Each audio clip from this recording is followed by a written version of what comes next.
You're listening to AI Prism from Seoul Economic Daily. It's Thursday, May 7th. I'd like to share some thoughts about global investors. For those of you managing portfolios, you're navigating a landscape right now defined by Middle East volatility, a really stark divergence in tech equities, and shifting global capital flows. Right, and let's start with that geopolitical stress point. I mean, President Trump just launched Project Freedom to escort vessels in the Hormuz Strait, only to suspend it 24 hours later. Suspended it for a 14-point memorandum of understanding with Iran. Yeah. Exactly. And with simultaneous Iranian military activity happening, this is a highly fluid situation. So for portfolio managers, this 24-hour oscillation, it's a volatility signal, right? Not an actual resolution. Especially with the direct pressure on Korea. We just saw the Korean cargo vessel HMM catch fire. Yeah, which prompted U.S. Defense Secretary Hang Seng to explicitly demand allies step up. So you have to watch the 48-hour Iranian response window to this framework. And the upcoming Trump-Xi summit as a potential diplomatic catalyst, I imagine. Precisely. But the immediate portfolio relevance is energy markets. Oil is the critical stress point here, with Brent crude hitting $114.44 and WTI at $106.42. Right, and that geopolitical tension is driving capital directly into structural growth, which brings us to the tech divergence. I mean, the Philadelphia Semiconductor Index surged 54% to all-time highs since the end of March. Right, fueled by AMD's Q1 beat and a NASDAQ record, and that's pulling the KOSPI and TAIEX to lead the G20. But wait, looking at China, the Hang Seng Tech Index is down 10.6% year-to-date. Is this really a divergence in regional tech dominance, or just an index composition issue? Are we just comparing hardware apples to software oranges? That's a fair pushback, but the structural gap is very real. The Hang Seng Tech Index is dragging because its revenue mix is dominated by legacy e-commerce and gaming. And it entirely excludes new private AI players, right? Yeah. Companies like Zipoo AI and Minimax. Exactly. Even if you look at the Star Market, which is China's technology-focused exchange for growth stage companies, it only saw 16% gains. So global capital is definitively choosing its winners. And a lot of that capital is choosing Korea right now. Foreign ownership of KOSPI-listed equities just hit a 6-year high of 38.9%. Yeah, we saw foreign net buying of 6 trillion won. That is roughly $4.1 billion in just 2 sessions. Why the sudden flood, though? It comes down to a major structural mechanism change. Korea recently integrated an omnibus account system with interactive brokers. So previously, foreign investors had to navigate complex administrative hurdles to open dedicated local accounts.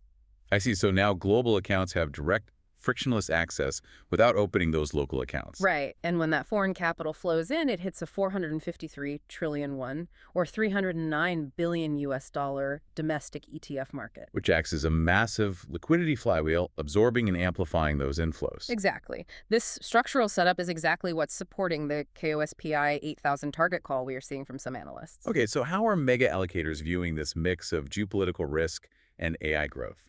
At the Milken conference, we heard from BlackRock's Larry Fink and Brookfield's Bruce Flatt. Yeah, they outlined a thesis of $10 trillion flowing into AI, and specifically GCC drone-proof infrastructure over the next decade. So the portfolio relevance there is the birth of a massive defense and infrastructure capital expenditure cycle in the Middle East. But there is a flip side.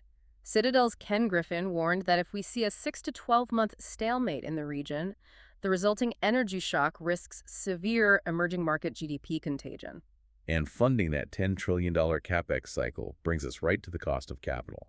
The U.S. 30-year Treasury hitting 5% is being called Bank of America's Maginot Line for global markets. Right. Structurally, it means 5% acts as a defensive barrier. If yields hold above that, the defense breaks and equity valuations get flanked. Especially with a 30.4% market-implied rate hike probability, 3 FOMC hawkish descents, and the Kevin Warsh confirmation dilemma keeping the pressure on. That cross-asset transmission is critical for anyone holding Asian equities. Sustained 5% yields mechanically compress those Korean equity multiples. And it pressures the USD to KRW exchange rate, right? Exactly, forcing the Bank of Korea, the nation's central bank, to delay any monetary easing. That directly threatens the liquidity flywheel we just discussed. So if capital is that expensive, you have to find high ROI software to justify the multiples. Let's look at ServiceNow opening its platform as a model-agnostic workflow execution layer called Action Fabric. This is vital for enterprise software investors. IDC projects we will see 2.2 billion AI agents by 2030. Wow. So ServiceNow is positioning itself as the picks and shovels provider here. Right. By acting as the orchestration layer rather than the underlying model, they sidestep the brutal margin compression happening between the big AI model developers. So to leave you with a final provocative thought, if geopolitical stalemates persist, could the urgent need for autonomous defense actually accelerate these global AI infrastructure timelines rather than delay them? That's today's AI Prism. Global investors. This episode was produced with AI assistance based on Seoul Economic Daily Reporting and reviewed by a human editor. AI Prism is a I4A award-winning series. We'll be back tomorrow. You've been listening to AI Prism from Seoul Economic Daily.